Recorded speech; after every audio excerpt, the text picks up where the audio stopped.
So ഞാൻ ഇത്രയൊക്കെ ചെയ്ത് കഴിഞ്ഞപ്പോഴത്തേക്ക് ഞാൻ വിചാരിച്ചു ഇനി നാളെ എന്താകും ബ്രേക്ക്ഫാസ്റ്റ് കഴിക്കുക എന്ന് ചിന്തിച്ചു. പക്ഷെ ബ്രേക്ക്ഫാസ്റ്റ് എന്ന് പറഞ്ഞാൽ എനിക്ക് നോ കോംപ്രമൈസ് അറ്റോൾ. ഞാൻ ബ്രേക്ക്ഫാസ്റ്റ് മസ്റ്റായിട്ട് കഴിക്കുന്ന ഒരു വ്യക്തിയാണ്. ബ്രേക്ക്ഫാസ്റ്റ് ആണ് നമുക്ക് മെയിനായിട്ട് കഴിക്കേണ്ടത്, അതൊരിക്കലും സ്കിപ്പ് ചെയ്യാൻ പാടില്ല.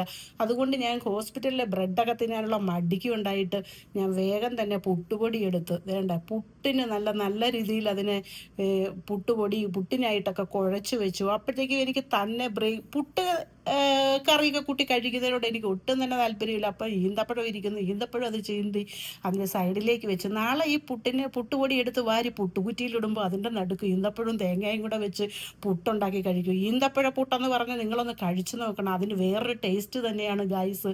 നമ്മുടെ നേഴ്സസുമാരൊക്കെ ആണെങ്കിലും പൊതുവേ നോക്കിയാൽ എളുപ്പത്തിൽ തട്ടിക്കൂട്ടി ഉണ്ടാക്കുന്ന ഒരു ബ്രേക്ക്ഫാസ്റ്റാണ് പുട്ട്. അപ്പോൾ ഇതാണ് എൻ്റെ മിക്കപ്പോഴും ഉള്ള ഡ്യൂട്ടി ടൈമുകളിലുള്ള ബ്രേക്ക്ഫാസ്റ്റ്. വീക്കെൻഡിൽ മാത്രമേ സ്വാദിഷ്ടമായിട്ടുള്ള എന്തെങ്കിലുമൊക്കെ ബ്രേക്ക്ഫാസ്റ്റ്, അപ്പം, ഇഡലി, ദോശ ഇങ്ങനെയൊക്കെ ഉണ്ടാക്കി കഴിക്കാറുള്ളൂ. ഇതൊക്കെയാണ് ഗൈസ് ഇന്ന് ഞാനെടുത്ത എൻ്റെ vibe. Okay bye, good night guys.